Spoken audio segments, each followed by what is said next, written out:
Eng muhim qismlarga yetib keldik. Reality'ning 6-qismi. Bugun sizlar bilan sotuvga va biznesdagi eng katta ham pul to'lama, ham sotuv to'lama, ham ichki jarayonlar to'lama optimizatsiya qiladigan mavzu KPI'lar, ya'ni motivatsiya jadvali haqida gaplashamiz. Men o'zim tadbirkor bo'lganman. Tadbirkor bo'lganimda eng katta o'rinlarim xodim ishi kech kelishi, samaradorligi pastligi, kam telefon qiladi. Kam telefon qilgandan keyin mijozlar gaplashish vaqtlari ham juda kam, sotuvga yetib borish juda ham qiyin bo'lgan. O'ylaymanki, agar siz tadbirkor bo'lsangiz, sizda ham shunaqa o'rinlar bo'lgan. Va har doim bitta savolga javob topolmasdim. Qanaqa qilib xodimlarni ko'zini yondirib ishlatish mumkin? Keyin nima bo'ldi? Analiz qilib chiqsam, bizda ko'p tizim bosh narsalar qo'yilgan, lekin sotuvga borish juda ham qiyin-da. Misol uchun, hamma qiladigan xato nima? Men o'zim qilganman. 50 ta sotsang 1 million, 100 ta sotsang 2 million, 150 ta 3 million. Ya'ni biz faqat sotganiga KPI qo'yib qo'yamiz. Lekin shu 50 ta sotuv bo'lish uchun nima jarayonlar bor, nimalarga e'tibor berish kerak, nima qilgan harakatimizni ko'proq sotuvga olib boradi bizani, shuni analiz qilmas ekanman. Bilsam KPI o'zi asosiy maqsadi nima desa, KPI bu sizni sotuvga olib boradigan jarayonlarni yig'imlasa bu KPI. Agar siz 50 taga 100 ming, 100 taga 150 ming berayotgan bo'lsangiz, bu KPI emas, bu bonus. Ya'ni sotuv qilganda bir marta oladigan bonusida. KPI aytganimdagi jarayonlarga olib borish kerak. Endi sizlarga men bitta muhim insightni ulashib o'tmoqchiman shu qismda. Mana KPI bu shablon emas o'rtoqlar. Agar sizlarga kimdir "Menda shu KPI zo'r ishladi, men o'zimga qo'llagin" desa, olmang. Chunki sizga teskari reaksiya bera olishi ham mumkin. Shuning uchun mana biz 50 dan oshiq KPI qo'ygan bo'lsak, mana hozir taxminan 1 yilda 40 ga yaqin loyihadan ishlagan bo'lsak, men eslolmayman, qaysidir KPI ikkinchi loyihaga copy paste qilib qo'yganimman. Nimaga? Chunki aytayotganimdek, KPI bu muvaffaqiyat omilida, key performance indicator o'z oti bilan-da. Agar u bonus bo'lsa, copy paste qilaverasiz hamma yoqqa shablon qilib-da. KPI bunaqa bo'lmaydi. Men sizlarga hozir o'zimiz qo'yadigan tizimli KPI o'rgatib qo'yaman. Agar siz shuni formulasini tushunib olsangiz, o'zingizni biznesingizni tahlil qilgan holatda sizga to'g'ri keladigan eng yaxshi KPI ga ishlab chiqishingiz mumkin. Kelinglar aynan mana shu gapni isbot o'laroq biz bitta qilgan loyihamizni misolda ko'rib chiqamiz. Cambridge misolida mana bu hammada shunaqa bo'lishi kerak. KPI gacha qilinadigan juda ko'p ishlar bor. Biz nima qilamiz? Birinchi audit qilamiz, tadqiqot tahlil o'tkazamiz. Undan keyingisi shular asosida sotuv darslarini tayinlaymiz. Sotuvchilar bilan alohida 3 ta bosqichlik brifing o'tkazamiz. Ularning motivatsiyasini, ehtiyojlarini, orzullarini, triggerlarini, barrierlarni hamma narsani aniqlaymiz. Tizimni shunga moslaymiz. Utechkalarni yopamiz, maksimal qadamlarni qisqartiramiz. Buni 4 va 5-qismda aytib o'tganman va undan keyin muvaffaqiyat omilini aniqlab, ana shunga biz keyin KPI qo'yamiz. Ko'rasizlar, ya'ni KPI qo'yish uchun qilinadigan ko'p ishlar bor. Agar shu ishlar ketmaga to'g'ri qilib kelsangiz, keyin KPI qo'ysangiz, sizda ham katta ehtimol bilan bu narsa ishlaydi. Endi kelinglar, sizlarga hozir men Asror Iskandarovda 1, 2, 3, 4, 5, call duration 6, umumiy 7, jamoaviy 8, samaradorlik 9, zvonok 10, kolonka 11, 11 ta KPI qo'ygan ekanmiz. Sizlarga hozir shuni men bitta ko'rsatib beraman. Xo'p, men sizlarga ko'rsatgan birinchi narsam bu mana eng asosiy KPI hamma qo'yadigan bu aytganimdek sotuv summasiga. Agar sotuvchilar 184 million 150 ming sotuv qilsa va konversiyasi 8-15 atrofida bo'lsa, sotuvdan 2% olishadi. Endi qarang, bu yerda nima qilgan? Bu ham KPI bonus emas. Nima uchun? Chunki bu yerda summalar har xil summada har xil foiz bor va foizini necha foiz olishi o'zi hal qiladi. Ya'ni konversiya yaxshi bo'lishi kerak. Endi konversiya yaxshi bo'lishini nima qilish kerak desa, keyingi KPIlar bunga xizmat qiladi. Xo'p. Biz aytamizki, mana 8-15% konversiyada 2% oladi. 7,5 bo'lsa-chi, bu yerda unga KPI yo'q. Nimaga? Chunki biz undan past gaplashishiga KPI berishga rozi emasmiz. Sababi o'ta mijozning holati, unga o'rgatilgan narsalar, tizim bemalol katta konversiya qilishga yordam beradi. Bu yerda raqam o'zgartirilgan, yana shunaqa protsent berayotgan ekan deb o'ylab qolmanglar. Asosiy raqamlar baribir biz sizlarga ochiq-ochiq ko'rsata olmaymiz. Endi menda qaranglar, 3 ta yo'li bor. Men 184 million sotuv qildim. 2% olsam bu 3 million 683 ming bot. Agar men dangilsa bo'lib, yaxshi оборотga qilmasdan gaplashsam, shunaqa pul topolmayman. Lekin mijoz bilan yaxshiroq gaplashsam, ya'ni 16% dan 22% konversiya qilsam, men o'zi 3% olaman. Bu degani 5 million 524 ming, ya'ni 1 million 301 ming 400 ko'proq pul topolmayman yaxshi ishlaganimga.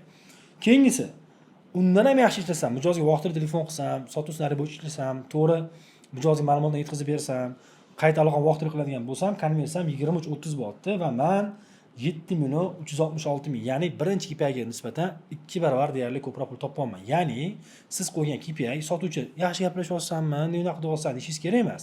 siz qo'ygan KPI sotuvchi uchun o'zi harakat qilishiga, motivatsiya bo'lishiga xizmat qilishi kerak bo'ladi. Xo'p, endi keyingi KPI'miz mana bu 8-15% xizmat qilgan KPI bu call duration o'rtoqlar. Buni men realda qo'yganimda mani raqamli sezilarli o'sib boshlagan. 1 soat, 2 soat gaplashayotgan sotuvchilarimiz 3 soatga chiqqan. Va xuddi shunaqa o'zimiz outsource call centerda ham yaqinda qiziq holat bo'ldi. O'tiruvdik, bitta qiz shoshib chiqdi-da sotuvchimiz. Ha, desam, biz buni do'st berib qo'yganmiz, o'zligi onlayn ko'risha oladi va kiradimi yo'q bilmaymiz-ku, guruhga obedni va ish vaqti tugashiga yaqin tashlab boramiz. Hammanikida tashuvdik, u qiz chiqib ketgan bo'lganda, KPIga chiqishimga 10 minut qolgan ekan, gaplashib ketaman, qaytib chiqyapti. Yana bitta qizimiz kompyuter o'chirdi, endi ketayotganda KPI guruhga tashaldi. Shunda ko'rdi, voy, 5 minut qoldi, kompyuter yo'qyapti. Ya'ni bunga kompyuter yo'q, nimaga 3 soat bo'lmadi, nimaga kecha ham gaplashib o'tganim yo'q, ko'rasizlar. KPIlar o'zi jamoani harakat qilishiga, ko'proq sotuv qilishiga sababchi bo'lyapti. Hop, bu qanaqa ishlaydi? Biz aytamiz, birinchi KPIga chiqish uchun minimum 2 soat 40 minut kun davomida mijozni gaplashgan bo'lish kerak va bu 30 ta mijoz soniga to'g'ri kelishi kerak. Nimaga? Agar kamroq gaplashadigan bo'lsa, bu sotuv ssenariymi ishlamayapti degani. Biz o'lchab chiqqanmiz. Sotuv ssenariysi bitta gaplashganda qancha davom etadi? 8-10 minut davom etadi. Nimaga biz unaqa o'rtacha 5 minut davomimizsa, kimgadir qayta aloqa qiladi, ko'tarmaganlar telefon qiladi, shuni hisobiga uni call duration kamayadi, o'rtacha 5 minutga tushadi.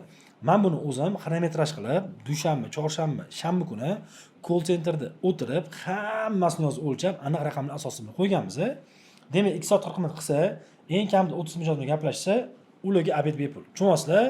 Ya'ni u obed olish uchun shunchaki o'zini vazifasini bajarsa bo'ldi. Ya'ni biz uni qilayotgan ishiga rag'batlantiryapmiz. Obed qilish uchun nechtadir sotishi, nimadir ish bajarish shart emas, shunda ham kuniga qilyapti shuni. Lekin biz unga obed beryapmiz. Bu degani kunlik 30 ming so'm, haftasiga 180 ming so'm, oylik 630 ming mana shu yerdan daromad qilishi mumkin. Biz naqd ko'rinishdan beramiz yoki chiqishsa obed pulini to'lab ham beramiz. Undan keyin KPI 3 soat 1 minutga o'tsa, 3 soat 30 minutgacha o'rtacha 35 mijozga gaplashsa, obed ham tekin 30 ming so'm pul beramiz qo'liga. Bu degani 60 ming so'm oldi, 65 ming so'm. Haftalik 390 ming so'm, oyiga 1 million 365 ming so'm. Bu degani u Yandexda borib bemalol qatnasa bo'ladi ishxonaga va kelib gumma, xonim yoki qanaqadir fast food lamasda yaxshi, mana bizlar diet kafe bor, shu yoqqa chiqib bemalol obedlansa bo'ladi. Nozim chiqonman 27 ming, 35 ming mash atrofida to'yib, yaxshi sifatli ovqatlarni yeb kelganman. Keyingisi 3 soat 31 minut bo'lsa va o'rtacha 40 mijoz bilan gaplashsa, ham obed ekan, ham qo'liga 60 ming so'm pul beramiz. Bu degani kuniga 95 ming so'm, haftalik 570 ming so'm, oylik deyarli 1 million 995 ming, 2 millionga yaqin mashinadan KPI ishlab oladi. Aytganimdek, bu KPI mana men aytayapman, 1 million 184 million sotuv qildim-da. Endi bu qo'ygan KPI ham mana mana shu narsaga olib boradi. Ya'ni uni samaradorlik ishlashi, sotuv ssenariy orqali gaplashishi, o'rtacha kunlik normativ mijozda telefon qilishi, uni 8, 15, 20, 16, 22 konversiyada taxminan kuniga 5-7 ta sotuv qilishiga olib boradi. Ya'ni bu KPI xodimni samaradorlik ishlashiga xizmat qilishi kerak va uni kunlik oriqlari yoki unga qanaqadir trigger berish kerak. Obed hammaga trigger beradi. Biz bitta loyihada shunaqa qildik. Xolidmi yo'qmi, obed majburiy. KPIga chiqsa biz qilib beramiz, chiqmasa o'z yonidan pul to'laydi. Nimaga? Chunki analiz qilsa, aynan shu loyihamizda yaxshi obed qilmaganligi uchun, yaxshi choy ichmaganligi uchun juda hafta davomida, kun davomida ishlash tempi juda ham past bo'lar ekan. Shuning uchun mana biz ham bu yerda obedga KPI qo'yganmiz. Endi qolgan KPIlarni 9 ta KPIga men sizlarga showroom o'zimizning sotuv bo'limimizda real qilib hozir ko'rsatib beraman, birgalikda ko'rib chiqamiz. KPI o'zi motivatsiya jadvali deymiz. Bizda 2 xil motivatsiya jadvali bor. Bu moddiy va nomoddiy. Nomoddiy bu ko'rayotgan zvonoklar. Bu har bitta sotuvchini oldiga qo'yib chiqamiz. Nima uchun? Mana sotuvda bitta narsa muhim, kichik g'alabalarni nishonlash. Bitta sotuv qildim sotuvchi 2 marta bosadi. Bu orqali u sotganini bildiradi va butun jamoa bunga chap chalib uni tabriklaydi. Endi buni ikkita muhim ahamiyati bor. Birinchisi nima? Men buni chalganimda o'zimga motivatsiya bo'ladi, hamma menga chap chalayotganligi. Ikkinchisi bu demotivatsiya ham bo'ladi. Agar sotolmayotgan sotuvchi bo'lsa, hali qo'ng'iroq bosmagan bo'lsa, u ham bosish uchun tezroq harakat qiladi. Bu meni gapim emas, bu o'zim sotuvchilar bilan brifing qilganimda olgan xulosamiz. 4-qismda ko'rgan bo'lsanglar, biz hamma jarayon raqamlashtirganmiz, lekin nimaga biz KPIlar bunaqa doskada yurg'izamiz? Sababi buni o'ziga yarasha juda ham zo'r effekti bor. Buni men Riyadada qilganimda bilganman. O'rtoqlar, bu bizani o'zimiz avtorskiy KPI, ya'ni Riyadada o'zimiz jamoam bilan o'ylab topib, ularga qo'llab zo'r natija olganimizdan keyin ko'p biznesni qo'yadigan bo'lganmiz. Xullas nima bo'ldi? Sotdi, qo'ng'iroq bosdi va biz bu doskada komandani bo'lganmiz. Asrorkada hozir taxminan 10 ta yaqin qiz ishlayapti va ularni ikkita komanda bo'lganmiz. Bittasi ajdaho jangchisi, ikkinchisi litrlar. Ular nima qilishadi? Komanda bir bilan raqobat qiladi-ku. Bosgandan keyin chiqadi-da, mana bu yerda misol uchun men litrlardanman. Chiqadi-da, bosadi. Ketayotganda yozadi doskaga. Birdi bu yoqqa. Bilasanmi, Momoqo'y? Shu desang oramizda ancha-muncha tushunmovchiliklar bo'lib o'tdi. Kel, hech narsa bo'lmagandek boshdan boshlaymiz. Rozimisan? Eng muhimi. Litrlar hammadan Kuchli. Buni qo'yishdan maqsad nima? Mana bu motivatsiya bo'lyapti jamoani o'ziga. Bu muzikani jamoani o'zi tanlagan, chunki ular komanda nosida litrlarda. Shu kipay qo'ygandan keyin xonaga kirsam, bizani sotuvchilarda bo'lmay bo'lsa-da, Abdubor aka zo'r narsa qo'yibsizlar, vobshe zo'r bo'lyapti. Ko'rishlar ham mumkin. Bu yerda ajdaholar 49 ta sotgan, litrlar 48 sotgan. Bu yerda rostdan ham urush aniq ketyapti-da. Fight. Ya'ni kipay asosiy vazifasi ham shu, ham raqobat bo'lishi kerak, ham uni sotuvga undash kerak. Xo'p, bu yerda umumiy sotuvni yozadi, umumiy jamoaniki, buni sizlarga chuqur ko'rsatmayman, alohida ko'rsataman buni. Undan keyingisi kulli sotuvlarni komanda bo'yicha bilishimiz uchun alohida bu yerda yozib ketganmiz. Endi agar bitta sotuvchi qo'ng'iroq bosdi, bu yoqqa yozdi, endi u ikkinchi sotuvdan KPIga chiqadi.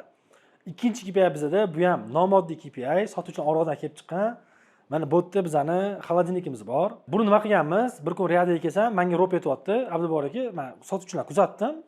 Hammasi kunga mojito, har xil snacklarga, boshqa narsaga 30 ming pul ishlatar ekan. Keling shuni nima kim yaxshi ko'rsa olib kelib qo'yamiz va u birinchi sotuv qilsa shuni beramiz dedi. O'tda sotuv qilish qiyinroq edi. Bu yerda osonroq bo'lgani uchun ikkinchi sotuvdan biz qo'yganmiz buni va nima qildik? Qizlar o'zidan so'radik. Qizlar sizlar nima yegilik qilyapti? Ular spiska yozib berishdi. Spiska yozgandan keyin biz mana xolodilnik qo'ydik. Sizlarga savol, bu xolodilnikda nima yo'q o'rtoqlar? Yozib berishdi. Mana shundan keyin biz shu xolodilnikni qilib qo'ydik. Endi bu KPI ishlayaptimi desa, qatdan bilsa bo'ladi. Bu xolodilnik bizga 5 marta bo'shab qoldi. Demak, bu KPI ishlayapti degan. Agar ishlamagan edi, xolodilnik bo'shab qolmasdi. Bitta sharti bor. Men ham xolodilnikdan o'zim shunchaki kelib hech nima olmayman. Nimaga? Chunki bu sotuvchilik qilingan. Sotuv qilsa oladi. O'zim 2 marta narsa oldim, ertasi kun shu narsani olib kelib qo'ydim. Sababi aytayotgandek, bu faqat sotuvchilik qilingan. Sotuvchilar biz faqat sotib yurganmiz, qolganlar xohlagan payt yurgan degan tushunchaga borib qolish kerak emas va bu KPI ishlash uchun biznes egasi o'zi ham shunga amal qilish kerak. Men o'zim pul beryapman, pul menda-ku, xohlagan narsamni yuraman degan narsa yo'q. Olsam olib kelib qo'yaman, juda kam holatda olaman, bo'lmasa umuman olmaslikka harakat qilaman. Endi keyin KPI 2 ta sotdi. Xolodilnikdan oldi. 3 ta sotsa bizda mana shunaqa akvariumda qilingan. Buni o'zim barabandim nomlayman. Bu yerda qanaqa? Buni ham biz Riyadda test qilganmiz. Taxminan 2022-yildan boshlaganmiz qilishni. Qanaqa? Agar men ikkita sotganimdan keyin 3-chi sotuv bo'lsa, bizda kichkina akvarium bor. Kichkina akvarium kelaman. Bu yerda 10 mingdan 50 minggacha pul yutib olishim mumkin. Nima qilaman? Bu yerda aralashtiraman. Aralashtirganimdan keyin ochib ko'raman. Ochganda bu yerda summa yozilmagan, bu yerda kreativ bo'lganmiz. Mana bu yerda Namangan viloyatining avtoraqam belgisi. Necha o'rtoqlar bilasizlar? Bu 50. Ya'ni bu 50 ming so'm yutdi degan tushunasizlar. Prosta 50 ming so'm yozib qo'yganmiz. Qizlarga qiziqroq bo'lsin, jarayonda yana aktivroq bo'lsin degan narsa shunaqa yozganmiz. Bu yerda shunaqa narsa ham bor. Hozir topishga vaqt ketib qoladi. Ochadi, katta akvariumga go degan yozuv bor. U katta akvariumga o'tib ketadi sirasi. Tushundinglar? Endi 3 ta sotsa buni olyapti va 4-chi sotuvga chiqsa katta akvariumga o'tyapti. Bu yerda 50 mingdan 100 minggacha pul yutib olish mumkin kulli. Endi buni aralashtiradi. Bu yerda muzika ketyapti, tasavvur qilinglar, bosib qo'ydi, doskalarga yoz muzika ketyapti va bu yerda hammani oldida ochib ko'radi. Xo'p, ochamiz, bu yerda nima yozilgan ekan? Oh. 6 kere 6 minus 1 ko'paytirib 2. 6 kere 36, 1 ayirsa 35, 2 ko'paytirsa 70. Ya'ni men 70 ming so'm pul yutib oldim. Buni boradi, moliyachiga beradi, moliyachi unga pulni beradi va buni yopib qo'yadi va doskada u KPIga chiqqan kunini dumaloq qilib 3 burchak belgilab ketadi. Buni alohida sizlarga razbor qilib ko'rsatib beraman. Demak, ko'rdinglar, mana bitta sotuvga nomoddiy motivatsiya, bizning motivatsiya yo'q. Ikkitasiga ham nomoddiy motivatsiya, o'zining xohishlari. 3 ta sotsa kichkina akvarium, ya'ni kichkina baraban, katta 4 ta sotuv qilsa, o'zi katta akvariumga chiqadi. Undan tashqari qaranglar, boy ko'rsa koldirishinim bor, o'tdan pul topyapti va alohida umumiy KPI bor va ko'rsatgandagi konversiyalar yaxshi bo'ladigan bo'lsa, o'tda yana qo'shimcha 5 milliondan 20-25 milliongacha pul topsa bo'ladi. Bu qo'ygan hamma narsalar, moddiy va nomoddiy KPIlar, uni asosiy KPI shu gaplashganimiz 10 ta soatda 100 ming, 20 ta soatda 200 ming degan asosiy KPIga olib boradigan KPI bo'lib xizmat qiladi. Hozir masalan yana bu yerda hozir 1, 2, 3, 4, kolonka 5, Холодильник 6, bu 7 edi. Yana sizlarga hozir men 4 ta KPI'miz bor. Shu 4 ta KPI'ga qanaqa qo'yganimizni va uni maqsadi nima va u nimaga xizmat qiladi shuni tushuntirib beraman. O'rtalar tushunarli bo'lyaptimi? Agar tushunarli bo'lgan bo'lsa, sizga foydali bo'lgan bo'lsa, izohli qismida yozib keting va nima tushunmagan bo'lsa ham yozib keting. Keyingi qismda shu narsani yaxshiroq ochib berishga harakat qilamiz. O'rtoqlar, mana jarayonni sizlarga aytaman, ko'p narsani o'zi hayotda qo'llaganda qanaqa natija bo'ladi, sizni faqat o'xshatdi deyishingiz mumkin. Yo'q, faqat menda emas, mana Shuhrat degan shogirdim bor. Shuhrat bizani Ijarovda o'qigan va aynan shu KPI'larni o'zi qo'llaganda qanaqa natija bo'lganini bugun aytib beradi. Shuhrat Smart Life do'konida ishlaydi. Ko'p tarmoqli do'kon. Nechta edi Shuhrat? 15 ta bo'ldi. 15 ta tarmoqli do'kon va u yerda sotuv bo'lim rahbari bo'lib ishlaydi. Aynan shu texnikalarni o'zi qo'llagan, bugun tajribasi bilan ulashadi. Shuhrat, bizga aytib bersangiz, qanaqa bo'ldi sizda? Shu KPI'da qanaqa natijalar oldingiz? Hammaga assalomu alaykum. Realityda ko'rib turganimizdan hammani xursandmiz. Hop, biz o'zi bu kursga kelishimizdan asosiy maqsad shu KPI to'g'ri qo'yish. Bizda bu kursga kelishimdan oldin bitta KPI bo'lardi, shu oylikda sotgandan berilardi. Hozir bir 7 tami 8 tacha KPI turini qo'yganmiz. Birinchi shu katta effekt bergani shu doskaga qo'yilgan $100 o'rgatuvdingiz. O'sha bo'lganda kunlik sotuvlarni yozib borish. Hozir o'sha narsani qo'yganimiz o'zida mana fevral oyida kurs boshlangan bo'lsa, oxirida mart oyida уже biz rekord turgan edik. Ya'ni hali ko'p narsani o'rganib qo'llashga ulgurmaganmiz, lekin birinchi oy o'zida уже rekord turdi. Hozir rekord degan nimani aytyapsiz? Nima rekordni urdinglar? Ya'ni shu paytgacha unaqa sotuvlar bo'lmagan. Ha, demak sotuv qilish bo'yicha rekord turdinglar. Sotuv qilish bo'yicha rekord turganmiz. Shu bitta o'rgatgan texnikangiz, birinchi darsingiz bor edi, shaxsiyat mavzusi. O'sha ham вообще bolalarning miyasini ochib tashlagan, o'zimga ham katta yordam bergan edi. KPIlarni hozir shu paytda sizga kursingizgacha bitta kurs KPI ishlatgan bo'lsa, hozirgi paytda 7-8 tacha KPI'miz bor. Bolalarni prosta to'g'ri xodimni olib shuni ichiga qo'yib yuboramiz, bo'ldi. Ishlamaslikning iloji yo'q. Ishlataveradigan KPI'larni qilib oldik. Ancha o'rgatdik. O'zim borib ishlagim ketyapti. Xo'p, umumiy olib qaraydigan bo'lsa, shu tizimga kelgunimizcha shu kurs martda boshlab hisoblaydigan bo'lsa, o'rtacha 7 oy ketgan ekan. Aniq sonlarni ayta olmaymiz, omonat. Umumiy aytadigan bo'lsa, misol uchun kursingiz boshlanganda fevral oxirida boshlangan bo'lsa, hozir mana martdan hisoblasak, iyul oyigacha общий 80% ga o'ssin bizda. Gap yo'q. 7 oyda 80%. Aynan dasturdan boshlaganingizdan keyin sotuvlar 80% gacha o'sgan o'rtoqlar. Tasavvur qilasizlar. Endi u texnikalar ko'p o'zi. Juda ham ko'p. Aynan KPI uchun o'smagansiz. Boshqa narsalar ham bor. Asosiy Shuhrat chaqirganimiz nima desa, men sizga ko'rsatilgan texnika emas, Shuhrat qo'llagan. Qo'llagandan keyin ko'rasizlar, sotuv bo'yicha o'zligini rekordlarni qo'yishgan. O'zi kurs boshlanishi ham ozgina vaqt ko'proq olgan. Shunaqa. Shu paytda ham oldingizga kelib yurardim, bilsangiz, shu KPI'da ko'proq trigger bo'lgani uchun oldingizga kelib yurardim. KPI qanaqa qilsa bo'ladi, qaysini qilsam yaxshiroq ishlaydi, har xil variantlar bilan oldingizga kelardim, lekin отказ qilaverardi, что kursni o'rganing, shu именно shu darsgacha keling degan ma'noda. Men bu narsani dars shu именно KPI mavzusi kelgandagi shu kurs tugagandan keyin tushundim-da. Ya'ni u narsagacha bo'lgan qancha ishlar bor, o'sha narsani qilmasangiz bu narsa to'g'ri ishlamaydi degan ma'noda keyin tushundim o'sha gapingiz to'g'riligini. Ancha ish qilish kerak ekan, xullas. Shu aytganim sizlarga KPI bu shablon emas. Mana ko'p biznesga kirganimizda birinchi kirishda KPI qo'yib bering deyshadi. Biz yo'q deymiz. Nimaga? KPI gacha bo'lgan katta jarayonlar bor-da. Uni to'g'rilab olishingiz kerak. U shablon emas. Qo'yib beravering, ishlarimizni o'zgartirasiz deydi. Yo'q, xodim motivatsiyasini o'ynash bo'lmaydi. Uning uchun mana darsda ham mana shu tasdiqlayapti. Biz birinchi tizimni, jarayonlar standartlash, raqamlashtirish, to'g'ri jamoa yig'ish, ko'p narsani o'rgatib, oxirida KPI o'rgatamiz. Nimaga? Siz uje bu jarayon qilganingizdan keyin to'g'ri KPI qo'ysangiz bo'ldi. Bu uje soatdagi ishlash boshlaydi. Shuhrat tasdiqlab berayotganligi. Shuhratga yana shu katta rahmat. Foydali bo'lsa yana, manfaatli bo'lsa. Xudo xolis. Sog' bo'ling. Rahmat.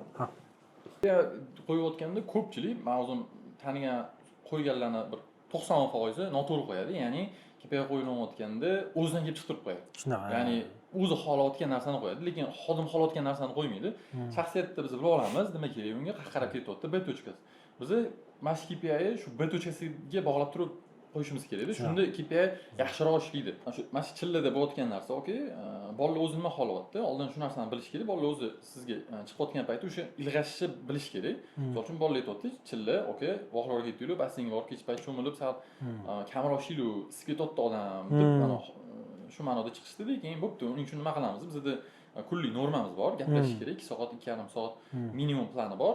O'shani gaplashmasdan turib ketish mumkin emas. Ya'ni o'zingiz o'rgatganingizdek standart tili mavzusidan kelib chiqib turib, bizda shu narsa 2 soatga belgilangan. Davay 3 soat qilinglar. ish vaqtingiz 8 soat bo'lsa 7 soat ishlab bemalol kelib tursanglar bo'ladi. Misol uchun bu ham Zo'r. KPI bitta turi. Ko'p narsaga ishlaydi. Yana bitta KPIlardan bittasi obed puli. Ko'pchilik pul tak obed puli beradi yoki umuman obed puli bermaydi. Shunaqa. Ertadan kechga ishlaydi, fiksiyasi bilan bonusini uyga berish kerak yoki qayergadir rasxoti bor. Uni qo'shimcha boshqa anaqalari bor. Yaxshi ovqat yemaydi, yaxshi ovqat emas, yaxshi ishlolmaydi hamda. Shunaqa.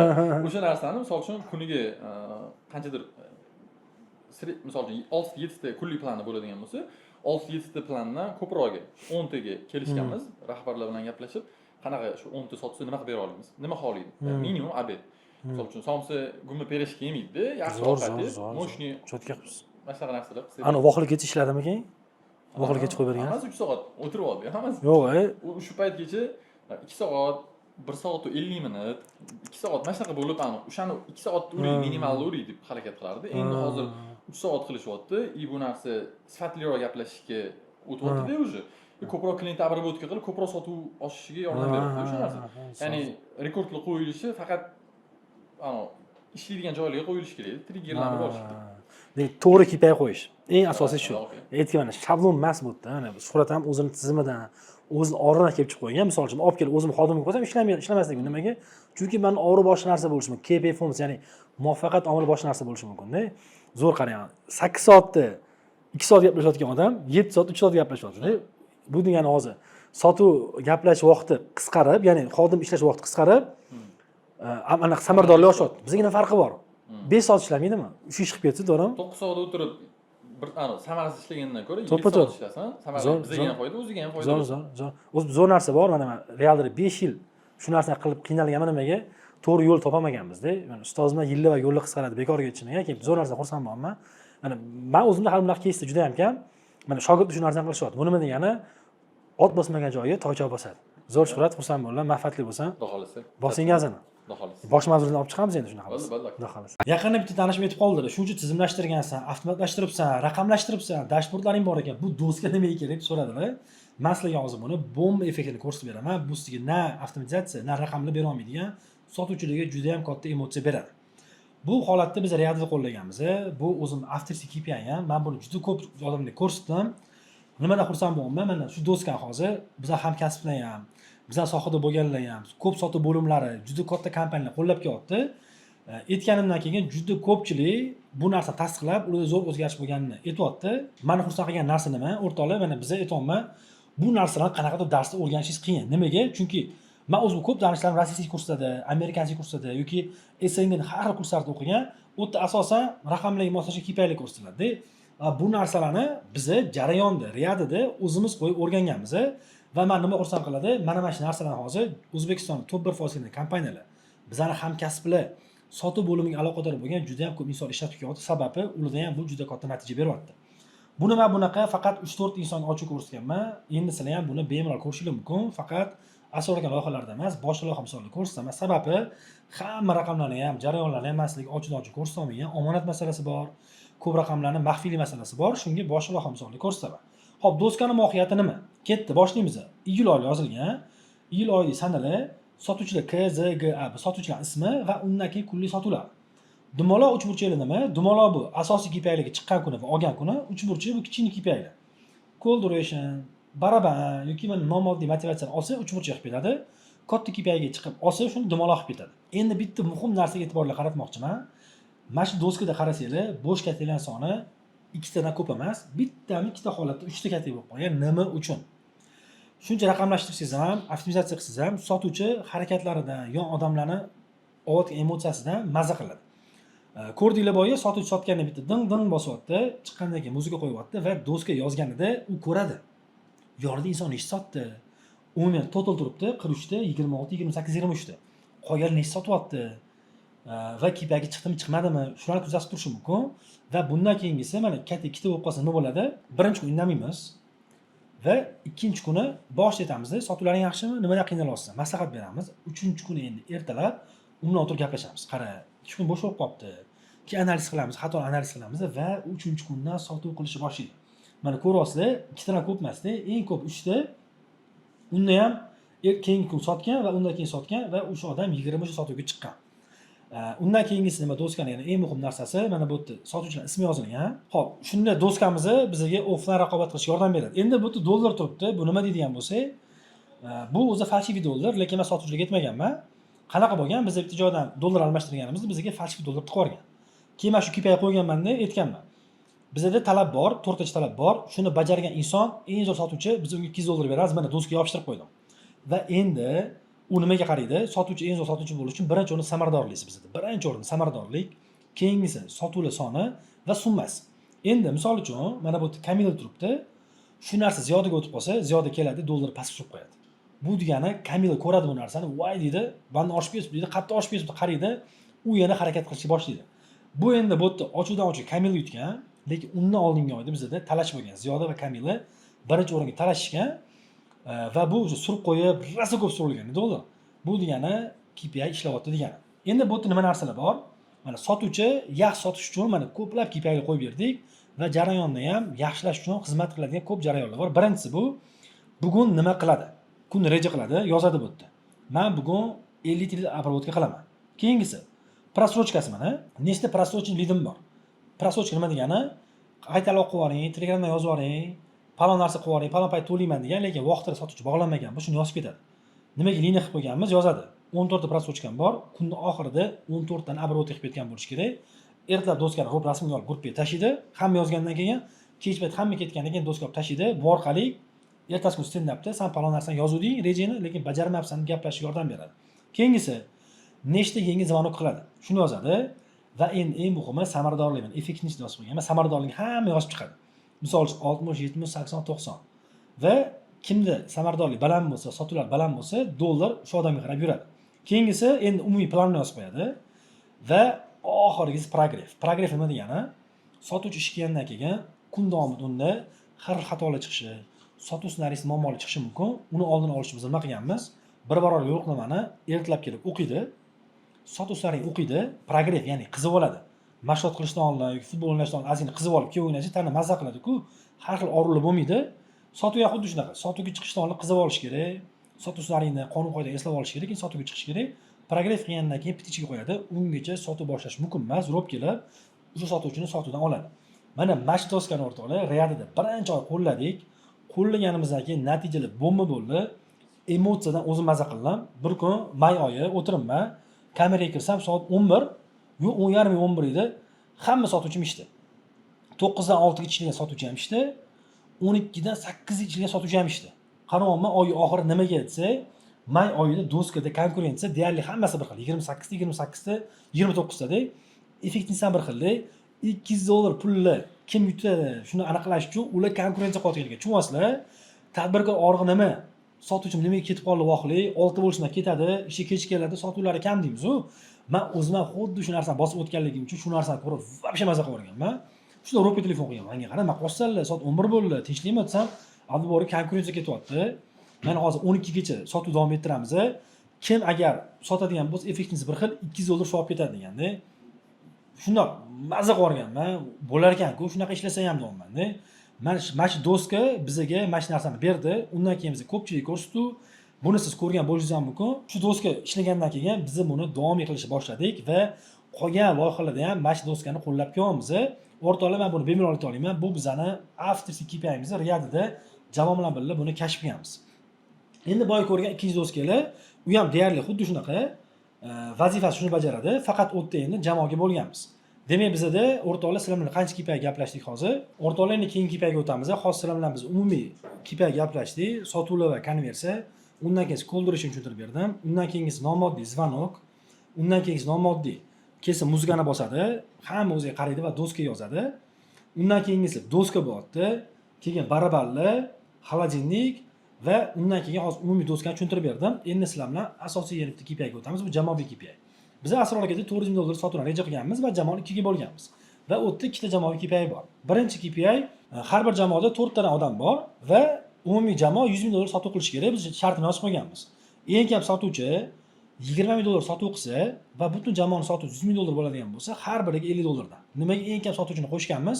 Agar qo'shmasak, 2-3 odam yaxshi ishlaydi, lekin KPI hamma oladi, lekin Anurga bu narsa yoqmaydi.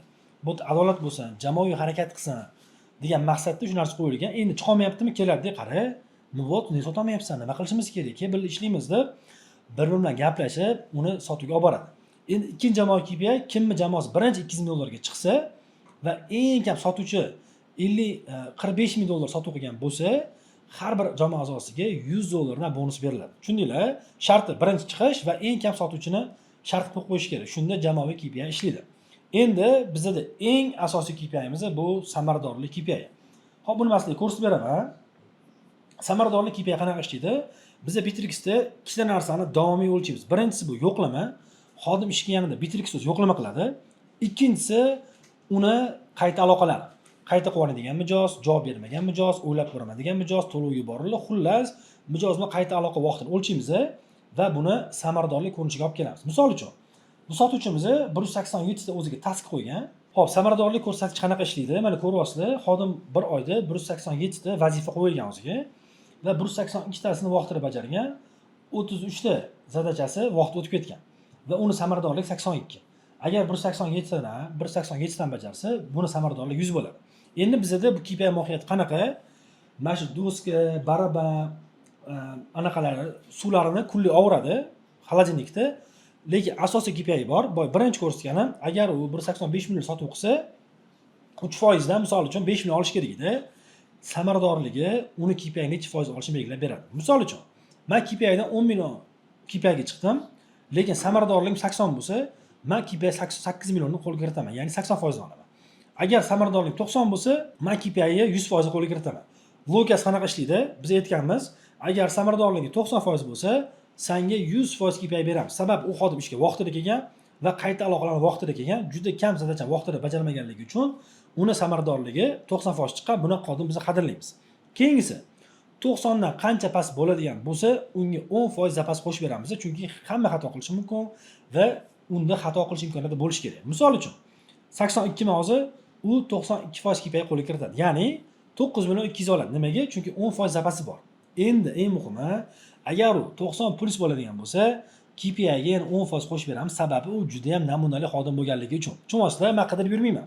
Qayerdasan, nimaga kelmading, nimaga qayta aloqa qilmading, nima qilyapsan, telefon qildingmi? Yo'q, mana shu KPIlar o'zi kunlik standartlarni, kunlik tizimni va xodim ham motivatsiya olyapti, ham ishlayapti, ham sotuv qilyapti, ham pul topyapti, ham gamifikatsiya orqali o'zi ishtiyoq bilan ishlash sabab bo'lyapti. Ya'ni bitta to'g'ri qo'yilgan KPI xodimni 5-6 ta etaplarda mazza qilib ishlashiga sababchi bo'lyapti. Bu KPI biz riyadida qo'yganmiz buni ham, og'riq nima bo'lgan? Xodimlar ko'p kech kelishardi va qayta aloqa qilishga qiynalishardi deb o'ylardim. Bu KPI qo'yganimizdan keyin bizlar kech qolishi deyarli tugadi. Mana hozir Cambridge ham eshitdinglar, ularda 157 minutdan 2 minutga tushdi. Ya'ni ularda ham qo'yganimiz o'tda ham zo'r ishladi va buni qat'iy qo'ygan bo'lsam, hardan o'zi samarasini bergan. Undan keyingisi men bitta loyiha qo'ygandim, xodim keldi, Abdubor aka zo'r bo'lishini qo'yganingiz. Nimaga aytsam, har kun avtobusga kelyaptim, men taksida kelyapman. Nimasi yaxshi, budjeting zarar ko'rsam, yo'q, unaqa emas deyapti. O'tgan 92% bajardim samaradorlikni, 700 ming qo'shib berdingiz menga deyapti-da. Xo'p, sen har kun ertalab Yandexga kelayotgan 350 ming bo'lyapti deyapti-da. Bu degani u ertalab Yandexga kelishiga ham ishonda pul olyapti va yana qo'shimcha 350 ming pul ishlayapti. Nimaga? Samaradorlik yaxshi bo'lganligi uchun va qo'shimcha pul ishlayapti. Nimaga? Samaradorlik yaxshi bo'lganligi uchun. Tushunasizlar? Ya'ni men o'zim boshida videoda aytgan og'riqlarimga o'zim yechim topgan KPI'larim, ya'ni o'zimning og'rig'imdan paydo bo'lgan KPI. O'rtoqlar, bu 2 to'g'ri emas. Haligacha mana Bitrix ishlagan любой insondan so'ranglar, samaradorlikni juda ham ko'pchilik bilmaydi. Sababi, men o'zim aytayotganimdek 40 ga yaqin raqamlar ishlagan bo'lsak, bunaqa KPI ko'pchilik qo'ymagan. Va bitta narsa meni juda ham xursand qildi. Yaqinda bitta tanish bilan gaplashib oldik. Londonda ishlaganlar, 10 yildan oshiq. 100 mingtalik o'quvchisi bor, institutda moliyachimi, shunga o'xshagan kasb ishlaganlar. Ular menga aytib qoldilar, Abduboriy ko'pchilik KPI xato qilar ekan. Siz KPI qanaqa dedilar?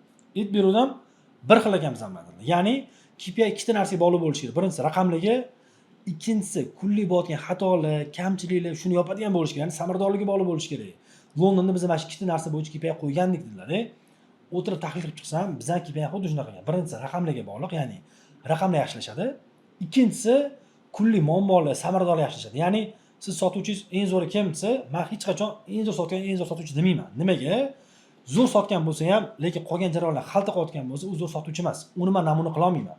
eng zo'r sotuvchi samaradorlik yaxshi sotuvchi, eng zo'r sotuvchi yo'riqnoma bo'yicha ishlayotgan sotuvchi, eng zo'r sotuvchi tizimni tartibli qilayotgan va eng ko'p sotayotgan sotuvchi. Ya'ni siz qo'ygan tizimingiz, yo'riqnomalaringiz yaxshi sotuvga olib boryaptimi? Demak, siz to'g'ri tizim qo'ygansiz va to'g'ri javoblar ishlayapsiz va KPIlaringiz bunga motor vazifasini bajarib beryapti. O'rtoqlar, mana ko'ryapsizlar, men hozir sizlarga asrorga qo'ygan 11 ta yaqin KPImiz hammasini sizlarga tahlil qilib berdim. Biz mana shu jarayonlarda shu KPIlarni qo'yganmiz. Ko'p outsource call centerlarga borganimda, ularda atiga 300 dona KPI bor. Birinchisi bu xodim ishga vaqtida kelib ketishi, ikkinchisi kunlik tasklari bor, shuni bajarish, uchinchisi sotuvda. Bo'ldi, mana shu 3 ta narsani KPI qo'yib qo'yishgan, yo'q, ishlamaydi. Sotuvchilar ishlayapti, bajaryapti deb o'ylaysiz, lekin ular majburiydan bajarayotgan bo'ladi. KPI qo'ydingizmi, uni analiz qiling. Ishlayaptimi? Sotuvchi bilan brifing o'tkazing, undan keyin qaror qabul qiling. Men har bitta o'yinga KPI'imda sotuvchilar o'zi individual gaplashiladi, brifingni o'tkazamiz. Shundan keyin xulosa olib turib, bu KPI olib qolamiz yoki olib qolmaymiz deb so'raymiz. Misol uchun, doska yo'q edi, reality boshida ko'ringlar. Men qizdan so'radim, qizlar, sizlarga undan oldingi doskani biz onlayn qilib qo'ydik-da. Qizlar qilganimiz qanaqa ishladi desa, so'rang hamma qizimiz, Abduborik iltimos qaytaring, nimaga? Chunki men kunlik ko'rib, kimlar orqada qolganman, kimlar konkurensiya qolganman, o'zimni KPI'imga qancha qolyapti, kunlik holati qanaqa ko'rib kuzatib turdim degandan keyin biz shu doskani qo'yib qo'ydik va realda qanaqa qilgan bo'lsa, xuddi shu narsa qo'yib qo'ydik. Yokida bu narsa qizdan o'zidan so'radik, kunlik hamma o'ziga sarflaydi, spisk yozib berishdi, shu spiskni to'ldirib qo'ydik. Mana bu aytganda 5 martaga yaqin 20 kun ichida bo'shab qoldi, ya'ni bu KPI ishlayapti degani. Yokida baraban. Hamma baraban olayotganda, qaranglar baraban olman deydi va men ikkinchi marta qizlar hazil qilib ko'rdim. Olib tashlaymizmi desam, yo'q, tursin, zo'r bo'lyapti-ku deyshadi. Ya'ni ular kunlik topayotgan puli ko'ryapsizlar 100 ming, 150 ming bo'lyapti-da. Bu degani sotuvchilaringiz kam pul topaman deb o'ylamaydi. Nimaga? Asosiy KPI olganda qo'liga katta pul oladi-yu.